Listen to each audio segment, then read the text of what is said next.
할렐루야. 우리는 산상수훈의 말씀을 들으면서 살인하지 말라, 간음하지 말라라고 하는 이야기를 듣고 오늘은 거짓 맹세를 하지 말라라고 하는 내용의 말씀을 듣고자 합니다. 맹세란 무엇인가? 자신을 결백을 증명하거나 약속이 거짓이 아님을 보이기 위하여 다른 방법이 없을 때에 하는 방법이 바로 맹세이다라고 말합니다. 그래서 한자로서는 맹세할 맹에다 맹세할 세를 써서 맹세어 그렇게 합니다. 결국은 약속을 지키겠다. 이것을 또 간결하게 하겠다. 그것을 통해서 서약한다라고 하는 그런 의미를 갖고 있습니다. 사람들은 말을 많이 하면서 말의 실수가 많습니다. 근데 그 말한 것들을 잘 지키고 행하는 사회가 정직한 사회이고 거룩한 사회입니다. 그래서 우리의 말에 실수가 없어야 함에도 불구하고 말을 주의할 것을 말합니다. 야고보 3장 2절에 보면 우리가 다 실수가 많으니 만일 말에 실수가 없는 자라면 곧 온전한 사람이라 능히 온몸도 굴레를 씌우리라 그렇게 말씀하고 있습니다. 오늘 배경 속에는 당시 유대인과 바리새인들과 서기관들의 모습 속에는 맹세는 하지만 하나님의 이름으로 맹세는 하지만 그것을 잘 지키지 못하는 거짓 맹세, 헛맹세를 하는 경우가 참 많았습니다. 그러다 보니 사람들이 하나님 앞에 맹세합니다라고 말하고는 지키지 않고 행하지 못함으로 말미암아 많은 사람들에게 지탄을 받고 비난을 받고 어려움을 받는 경우가 참 많았습니다. 그런 가운데 예수님은 오늘 우리에게 옛사람의 이른바 헛맹세를 하지 말고 내 맹세한 걸 주께 지키라라고 명령하는 통해서 우리에게 진정한 맹세에 대한 삶이 동반될 것을 말하고 있습니다. 그래서 하나님은 거짓이 없는 하나님인데 하나님의 이름을 가지고 그 이름을 사용하는 자들이 하나님의 이름으로 거짓을 맹세하고 그 이름에 하나님의 이름을 세워줄 때에 결국 그들은 하나님의 이름을 망령되이 일컫지 말라고 하는 제3계명을 범하는 누를 갖게 되어집니다. 그래서 하나님의 이름을 거르고 맹세하고 그것을 지키지 않는 것은 결국 하나님의 이름을 망령되게 일컫는 것이 되어지기 때문에 하나님 앞에 범죄일 뿐만 아니라 사람과 사람 사이에 맹세한 것들을 지키지 않음으로 말미암아 불신과 반목과 서로 신뢰할 수 없는 세상을 만들어가고 있기 때문에 바로 예수님은 그 점을 우리에게 직시하고 깨닫게 하고자 함입니다. 창세기 22장에 보면 하나님께서 아브라함에게 맹세하여서 말씀하신 내용이 있습니다. 창세기 22장 16절과 17절인데요.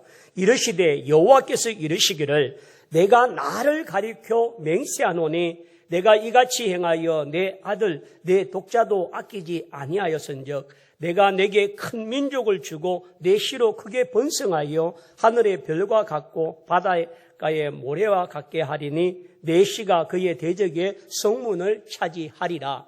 여러분 이 26절 말씀에 보면 내가 나를 가리켜 맹세하노니라고 말합니다. 하나님이 장신인 존재이신 그 하나님 자체의 이름을 가지고 아브라함에게 약속하고 있습니다. 그만큼 아브라함이 아들 독자 이삭을 모리아산의 번제물로 드리며 헌신하고자 하는 그 믿음을 보셨던 하나님께서 그런 아브라함에게 약속을 축복하고 그 약속을 축복하시는 모습을 통해서 내가 나를 가리켜 맹세하노니 하나님이 하나님 자신의 이름을 걸고 맹세하되 내 자손으로 말미암아 이와 같이 번성케 하고 하늘의 별과 같고 바닷가의 모래 같이 하리라라고 하는 말씀을 주신 것은 그만큼 하나님도 맹세하실 때에 그 맹세를 지키고 이루겠다고 하는 약속을 보여주시고 증거를 보여주고 있습니다. 그렇다면 오늘 우리가 이 땅에 살면서 맹세를 하는 데에 이 맹세하는 이 맹세 속에는 세 가지의 원칙이 있다는 사실을 우리에게 성경은 이야기합니다. 한번 따라합시다. 맹세는 꼭 필요할 때, 중요한 경우에만 해야 한다. 꼭 필요할 때, 꼭 중요한 경우에만 맹세를 하는 것이지 아무 때나 시도 때도 없이 모든 일에 다 맹세합니다 라고 말하는 것은 맹세를 남발하는 경우가 되어지고 그래서 그 맹세가 가치가 없게 되어지는 것을 말하고 있습니다. 그러므로 여러분, 출애굽기 22장 10절에 보면 이런 말씀이 있습니다. 사람이 낙이나 소나 양이나 다른 짐승을 이웃에게 맡겨 지키게 하였다가 죽거나 상하거나 끌려가도 본 사람이 없으면, 자, 저를 봐주십시오. 만약에 제가 소가 한 7마리 있어요. 그러면 소가 7마리 있는데 어디 멀리 여행을 가거나 출타하게 된다면 이 소를 방치할 수는 없으니까 이웃에 믿을 만한 사람에게 또 소를 잘 돌볼 수 있는 사람에게 그 7마리를 맡기고 당부하고 갑니다. 그리고는 이 사람은 먼 곳으로 여행을 갔는데 소를 맡고 있던 이 7마리를 위탁받고 부탁을 받았던 이 친구 이웃 사람이 그 소를 덜에 풀어놨다가 그만 맹수가 와서 그 소를 몇 마리를 잡아먹은 거예요. 죽여버리고. 그리고 남아있는 소가 3마리 정도밖에 없는데 이 3마리도 이 맹수들의 공격을 받고 상처가 나고 병이 들어서 그만 다 죽어버렸어. 자, 그러면 여행을 하고 돌아와서 7마리의 소를 맡겼던 이 이웃의 사람이 그 친구에 가서 내 소가 잘 있어 라고 물으면 뭐라고 대답해야 되느냐. 당신 소가 같이 들판에 놔뒀더니 맹수가 와서 4마리가 죽었고 또 3마리는 상처가 나서 그 상처로 인해서 다 죽었습니다 라고 하는 말을 증거가 없으니까 어떻게 믿겠어요? 그럴 때에 소를 맡았던 사람이 하나님 이름으로 맹세합니다 라고 말합니다.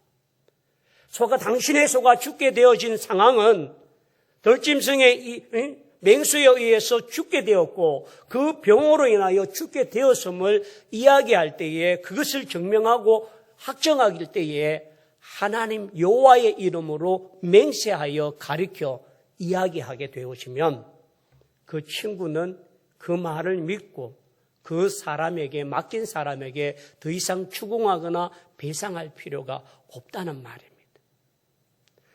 그럴 때에 사용하는 것이 맹세라는 겁니다. 아무 때나 작은 일에나 이렇게 맹세하는 경우가 아니라 이렇게 중요하고 그만큼 가치가 있는 일들에게만 맹세를 하라는 겁니다.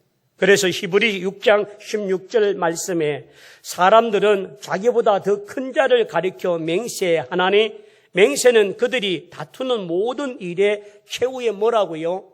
확정이니라. 자기보다 큰 자, 인간보다 큰 창조자이신 하나님의 이름으로 그리고 그 맹세를 한 것에서 최고의 확정은 그것을 변경하거나 거기서 이의를 제기하거나 그것에 대해서 믿을 수 없다라고 말할 수 없다는 것. 그러므로 하나님 앞에 여호와의 이름으로 맹세한다라고 하는 것은 그만큼 믿을 수 있다라고 하는 전제가 포함되어 있어야만 한다는 겁니다. 그래서 맹세는 꼭 필요한 때 그리고 가장 중요한 경우에만 해야 되는 제한적인 것이 바로 맹세인데 아무 때나 어떤 일이나 모든 일에 이렇게 무가치하게 맹세하는 것은 잘못된 것이다 라고 말합니다. 두 번째 한번 따라합시다. 맹세는 하나님 이름으로 함으로 엄숙해야 한다. 제 이름으로 걸고 맹세한 것이 아니라 여호와의 이름으로 맹세하기 때문에 하나님이 나는 거룩하니 너희도 거룩하라고 말씀하신 그 하나님 앞에 맹세하는 자는 거룩함으로 엄숙히 그 일을 맞이해야만 하는 것입니다. 그래서 창세기 14장 22절에 보면 아브라함이 소돔 왕에게 맹세할 때 이렇게 말합니다. 아브라함이 소돔 왕에게 이르되 천지의 주제시요 지극히 높으신 하나님 여호와께 내가 손을 들어 맹세하노니. 이 소돔 왕에게 맹세하지만 결국 그 맹세는 누구에게 한다고요? 하나님 앞에 맹세한다.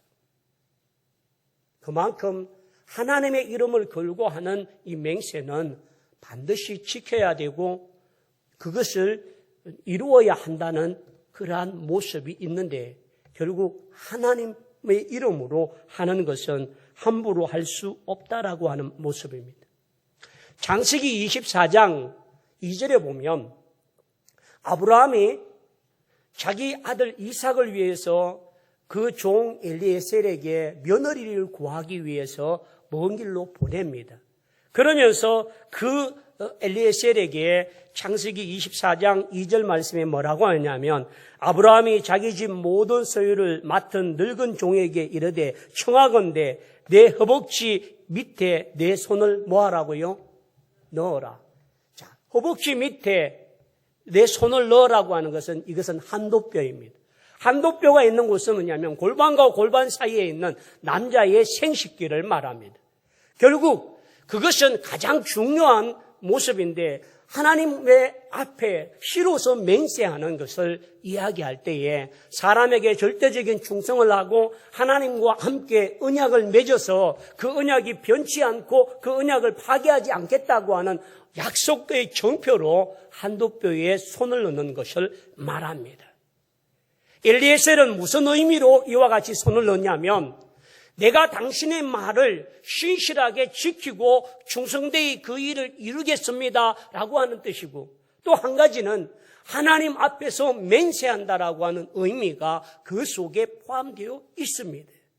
그래서 엘리에셀이 아브라함의 그 명령을 들고 가면서 하나님께 기도합니다. 내 주인의 하나님이요, 내 주인의 아들을 위하여 며느리를 얻으러 가는 이 길에 하나님께서 은혜를 주시고 만약 우물물을 길러 갔을 때 그 물을 주겠다고 하는 그 여인이 그인 줄 알고 그렇게 해서 유부가를 만나게 되는 과정이 바로 하나님과 함께 할 때에 하나님이 그 여정과 그 과정과 그 모든 것들을 주관하시도록 믿는 믿음이 포함된 것이 바로 여호와의 이름으로 맹세한 것입니다.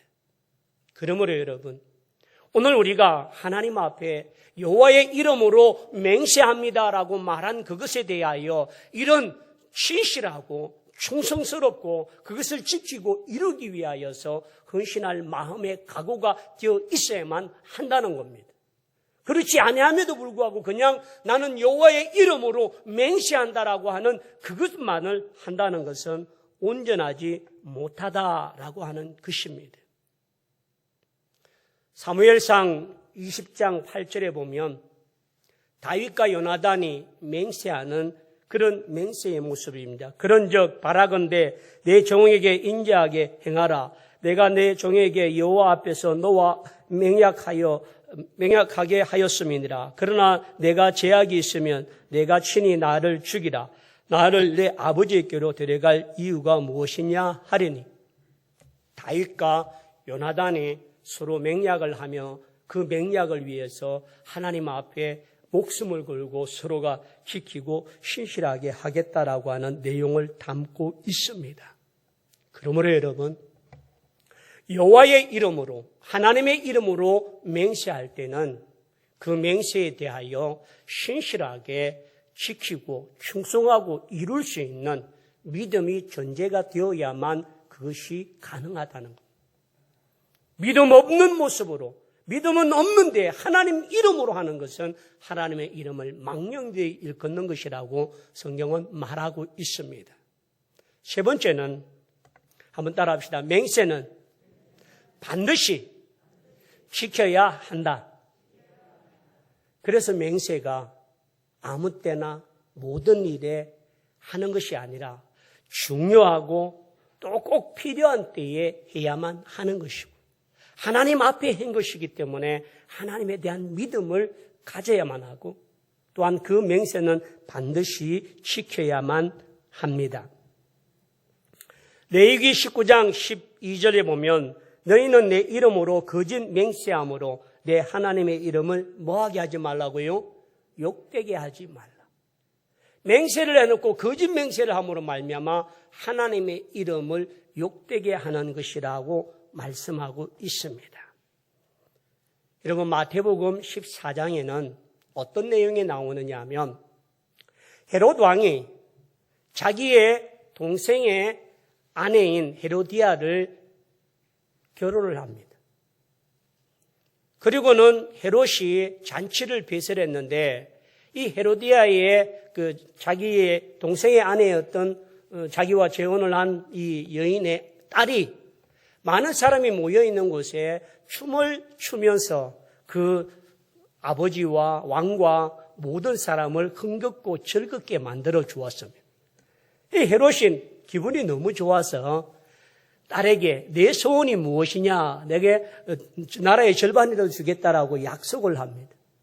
그러니까 이 딸이 자기 어머니에게 가서 소원을 뭘로 말할까요? 라고 했더니 그 시대에 세례 요한이라고 하는 선지자가 있는데 동생의 아내를 취한 헤롯에 대하여서 잘못이고 그것은 범죄이고 동생의 아내를 자기 아내로 맞는 것은 왕이 할 수 없는 일이라고 그것에 대하여 비난한 이 세례 요한의 목을 담아서 소반에 담아달라라고 요청을 합니다.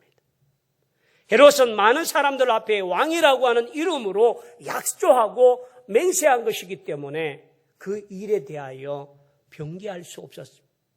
헤롯은 이 세례 요한이 죄가 없는 자이고 하나님의 신실한 선지자이고 믿음의 사람인 줄 알고 있었습니다. 그러나 그럼에도 불구하고 왕의 말에 약속한 이것을 변개하지 아니하고 지키기 위해서 그가 명령하여 세례 요한의 목을 베어서 소반에 담아서 그 딸에게 주도록 했다는 겁니다.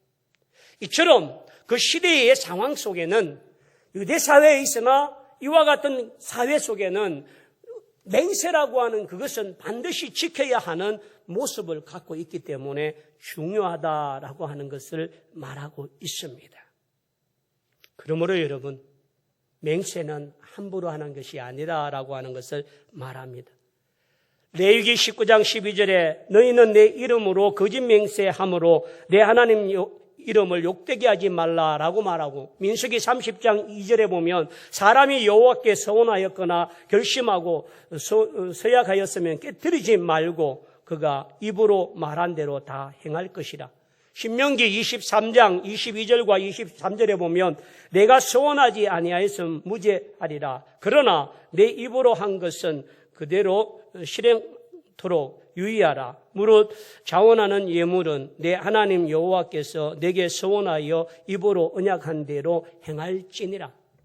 서약한 예물도 하나님 앞에 그와 같이 행해야만 한다라고 말합니다. 유대 사회 속에 사람들 속에는 서로가 금전 거래를 하는 경우가 있습니다. 근데 이 금전 거래를 할 때에도 하나님의 이름으로 맹세한 것은 반드시 지켜야 되는데 그냥 사람들이 하나님의 이름으로 맹세하지 아니하고 그냥 금전 거래를 할 경우가 있습니다. A라고 하는 사람이 B라고 하는 사람에게 찾아가서 내가 당신에게 돈 700만 원을 빌리길 원합니다 라고 해서 이 B라고 하는 사람이 A라는 사람에게 700만 원을 빌려줬어요. 그리고 기한이 되어져서 갚을 때에 이 A라고 하는 사람이 200만 원만 갖다 줍니다. 그래서 이 B라고 하는 사람이 거기에 있는 장로님들에게 찾아가서 원로들에게 찾아가서 A라고 하는 사람이 빌려갈 때는 700만 원을 빌려갔는데 갚을 때는 200만 원밖에 안 줍니다. 이것을 판결해 주십시오라고 판결을 요청합니다. 그러면 원로들과 장로님들은 이 A라는 사람을 부릅니다. 불러서 하나님 이름으로 맹세하십시오. 당신이 B라고 하는 사람에게 빌린 돈이 얼마입니까? 라고 말하면 그 맹세에는 자기의 생명을 내어놓아야 되니까 700만 원을 빌렸습니다. 라고 말한다는 것. 유대사회에 하나님의 이름으로 맹세한 것은 반드시 지켜야 되고 그것을 성취해야 된다라고 하는 것이 있기 때문에 이들이 거짓으로 행할지라도 하나님 여호와의 이름으로 맹세할 때는 진실을 말하는 것이 유대 사회의 모습이다라고 하는 것을 말합니다. 그러므로 여러분, 오늘 구약 성경의 한 사사의 모습을 보길 원합니다. 사사기 11장에 보면 입다라고 하는 사사가 나옵니다. 이 입다라고 하는 사사는요, 사사시대의 제10번째 사사입니다. 그런데 이 입다라고 하는 사람은 출생이 자기 어머니가 기생에게서 기생입니다. 그래서 기생에게 낳은 아들이라고 자기 아버지 집으로 갔는데 그 아버지 집에서 그 형제들에게 구박을 엄청 받았습니다. 그리고 기생의 아들에게는 상속권이 없습니다. 단지 아버지 집에 와서 아버지 아들로 살지만 기생의 아들이라고 하는 그것을 통하여서 형제들에게 조롱을 받고 이웃들에게 조롱을 당하니까 이 입다가 살기가 너무 힘들어서 그냥 집을 가출했습니다. 그리고 돕당이라고 하는 그곳에 가서 자기와 함께하는 비류들과 하면서 많은 세를 모으고 거기에 훌륭한 지도자가 되어졌습니다. 그런데 이스라엘에는 어떤 상황이냐면 18년이라는 오랜 시간 동안 암몬이라는 나라로 인하여 늘 침략을 당하고 고통을 당하고 빼앗기고 추수할 때만 되어지면 와서 모든 것을 앗아가 버리니까 이스라엘 사람들이 견디기가 힘듭니다. 그렇다고 이스라엘 사회에는 왕이 없는 사사시대이기 때문에 자기를 지켜주고 보호해줄 지도자가 없습니다. 그래서 이스라엘의 원로 장로님들이 회의를 하고 높당에 있는 이 입다를 데리고 와서 우리의 지도자가 되게 해달라. 가서 청합니다. 당신이 우리 곁에 있을 때에 기생의 아들로 비판을 당하고 조롱을 당하고 수모를 겪고 어려움을 겪은 그 모든 것을 이해한다. 지금 나라가 어려우니 당신이 우리 곁에 와서 지도자가 되게 해달라고 해서 와서 사사가 되어진 것이 바로 제10대 사사가 되어졌습니다. 입다는 이스라엘의 암몬과의 전쟁을 출병하면서 그가 말합니다. 뭐라고 이야기하냐면 사사기 11장 31절에 내가 암몬 자손에게서 평안히 돌아올 때에 누구든지 내 집 문에서 나와서 나를 영접하는 그는 여호와께 드릴 것이니 내가 그를 번제물로 드리겠나이다 하니라. 여호와께 돌리겠다는. 입다가 이 말은 그만큼 죽을 각오를 하고 하나님 앞에 이 암몬과의 전쟁에서 반드시 승리하고 돌아오겠다고 하는 다짐의 말로 한 것입니다. 그런 결단을 하고 입다가 출병을 해서 암몬과의 전쟁을 통해서 대성을 거두게 되고 그리고 그 암몬의 모든 지경과 지역들을 다 섬멸하고 다 평정하고 이제 승리의 계가를 부르면서 이스라엘로 돌아옵니다. 그럴 때에 입다를 맞이하며 정말 승리한 이 개성군 장군들을 맞이하는 그 행렬 제일 앞쪽에 서서 춤을 추고 있는 자가 누구입니까? 여러분 36절 사사기 11장 36절에 딸이 그에게 35절을 봅시다. 34절 하반절부터 입다가 미스바에 있는 자기 집에 이를 때에 그의 딸이 소고를 잡고 춤추며 나와서 영접하니 이는 그의 무엇라고요? 무난 동료라. 입다에게는 자식이 하나밖에 없는데 그것도 딸. 이 딸이 하나밖에 없는데 딸이 아버지가 이 암몬과의 전쟁에서 대성을 거두고 돌아오니까 소고를 치고 아버지를 환영하기 위해 제일 앞자리에 나와요. 35절 입다가 이를 보고 자기 옷을 찢으며 이르되 어찌할꼬 내 딸이여 너는 나를 참담하게 하는 자요 너는 나를 괴롭게 하는 자 중에 하나로다. 내가 여호와를 향하여 입을 열었으니 능히 돌이키지 못하리로다 하니 하나님께 맹세했기 때문에 이걸 돌이킬 수 없다는.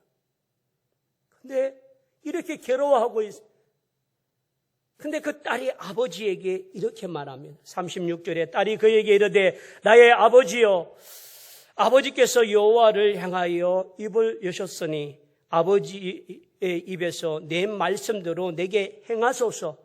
이는 여호와께서 아버지를 위하여 아버지의 대적 암몬 자손에게 원수를 갚으셨습니다 하니라. 또 그가 그의 아버지에게 이르되 이 일만 내게 허락하사 나를 2달만 버려두소서. 내가 내 여자친구들과 산에 가서 나의 처녀로 죽음을 인하여 애곡하겠나이다 하니 그가 그 2달 만에 그 아버지에게 돌아온지라. 그는 자기가 소원한 대로 딸에게 행하니 딸이 남자를 알지 못하였더라. 이것이 이스라엘의 간습이 되어 이스라엘의 딸들을 해마다 가서 길르앗 사람 입다의 딸을 위하여 나흘씩 애곡하더라. 여러분, 하나님께 맹세한 이 입다의 맹세 하나가 하나님이 이 전쟁에서 반드시 승리하고 돌아오겠다고 하는 약속의 맹세를 누구든지 가장 먼저 나오는 자를 내가 여호와께 번제로 드리겠다라고 말한 그 내용을 자기 딸을 번제로 드리는 이 입다의 모습 속에는 그 약속한 것을 반드시 이루어야 된다라고 하는 것을 전제하고 있다는 사실입니다. 그러므로 여러분, 오늘 예수님께서 우리에게 맹세하지 말라라고 하는 이 모습은 하나님의 백성들이 하나님의 이름을 망령되이 일컫지 말라고 하는 뜻이고 맹세한 것은 반드시 지키고 이루어라고 하는 말씀인 줄 믿습니다. 그래서 오늘 말씀 속에는 나는 너희에게 이르노니 도무지 맹세하지 말지니 하늘로도 하지 말라 이는 하나님의 보좌이며 땅으로도 하지 말라 이는 하나님의 발등상이며 예루살렘으로도 하지 말라 이는 큰 임금의 성이며 내 머리로도 하지 말라 이는 내가 한 트럭도 희고 금게 할 수 없습니다. 오직 너희는 말은 옳다 옳다 아니라 아니라 하라. 이에 신하는 것은 악으로부터 나느니라. 오늘 이 말씀 속에 오늘 우리가 하나님 앞에 어떤 모습으로 하나님의 이름을 맹세하고 있는지를 돌아보기를 원합니다. 예수님은 겨우의 만찬을 하시면서 제자들에게 오늘 베드로에게 말씀하며 내가 오늘 닭이 울기 전에 나를 3번 부인하리라 라고 말합니다. 예수님이 잡히고 그 관정에 뜰에 있을 때에 한 계집장이 저도 같은 당이라 라고 말해요. 그럴 때에 마태복음 26장 27절에 베드로가 맹세하고 단 부인하여 이르되 나는 그 사람을 알지 못하리라 하더라. 또 그 사람이 이야기하니까 너도 같은 당이라 라고 이렇게 이야기하니까 마태복음 26장 74절에 그가 저주하여 맹세하여 이르되 나는 그 사람을 알지 못하노라 하니 곧 닭이 울더라. 그래서 구전에 의하면 베드로는 이 닭이 우는 울음소리에 예수님과 마주쳤을 때에 베드로는 대성통곡을 했습니다. 마태복음 26장 75절에 이에 베드로가 예수의 말씀에 닭 울기 전에 내가 3번 나를 부인하시라 하심이 생각나서 밖에 나가서 심히 통곡하니라. 그래서 베드로는 이 사건 이후로 닭고기를 먹지 않았다라고 하는 전성이 있습니다. 믿거나 말고. 그런데 베드로의 이 모습 속에 맹세하고 저주까지 그래서 베드로는 주님을 수제자라고 하는 이름을 갖고 자신의 삶을 통하여 순교의 삶을 살지만 마지막에 그 순교의 자리에 부끄러운 제자로 주님을 모른다고 맹세하고 저주까지 한 3번을 부인했던 제자의 모습이었기 때문에 십자가를 거꾸로 치고 이와 같이 순교한 자라고 하는 사실을 갖고 있습니다. 사랑하는 성도들이요, 코로나19와 함께하면서 대한민국에만 유독 기독교가 세상의 지탄을 받고 비난을 받고 믿을 수 없는 종교단체, 교회를 신뢰하지 못한다라고 하는 것이 37%의 모습. 결국 이것이 지금 우리의 현 주소입니다. 유럽에 첫 전염병이 일어났을 때에 그것에 시체를 채우고 그 모든 일에 헌신했던 사람은 기독교인들이었습니다. 그 전염병 이후로 기독교인들의 위상과 신뢰할 수 있고 그들은 의로운 사람이라고 하는 그것을 사람들에게 보여준 것이 1차 전염병 시대였습니다. 지금은 어떠합니까? 교회가 욕을 먹고 교회가 계란 투척을 바꾸고 교회가 세상 사람들에게 불신의 대상으로 낙인시키고 있는 이 모습들. 그러므로 여러분, 우리가 정말 신뢰를 회복하고 교회가 교회됨을 회복하기 위해서는 하나님 앞에나 사람 앞에서 우리가 맹세한 것이 거짓이 아니고 진실임을 우리의 삶과 행동을 통해서 보여주고 증거되어야만 될 줄 믿습니다. 코로나19로 대한 1년의 시간 동안 교회가 무차별적으로 이와 같이 세상에서 욕먹고 비난당하는 단체가 되었는데 앞으로 남은 시간에 이 코로나와 함께하는 이 시점에 교회가 우리의 이름을 회복하고 하나님의 이름을 회복하며 교회가 신뢰할 수 있는 단체라는 사실을 회복할 수 있는 것은 우리의 삶이 신실하고 거짓 맹세하지 아니하는 참다운 삶이 전제되어야만 할 줄 믿습니다. 그러므로 여러분, 믿음을 가진 우리 한 사람 한 사람의 삶 속에 하나님 앞에 거룩성을 가지고 하나님에 대한 신실성을 가지고 믿을 수 있음에 대한 말과 행실의 일치됨을 보일 수 있는 우리 모두가 되길 원합니다. 거짓과 타협하는 자가 아니라 아닌 것을 아니라고 말하고 옳은 것을 옳다 말할 수 있는 그런 사람이 되길 원합니다. 침묵만이 능사가 아니라는 것. 그러므로 여러분 한번 따라 합시다. 거짓 맹세하지 말자. 맹세한 것은 반드시 지키자. 이 맹세를 통하여 하나님의 영광이 드러나자. 그래서 여러분, 깨어지고 믿을 수 없는 기독교가 아니라 정말 신뢰하고 믿을 수 있고 우리에게 진실한 삶으로 다가올 수 있는 우리 기독교로 다시금 회복하고 세움받을 수 있는 우리 모든 성도들이 다 되기를 축원합니다. 우리 다 함께 일어나셔서 주는 완전하십니다.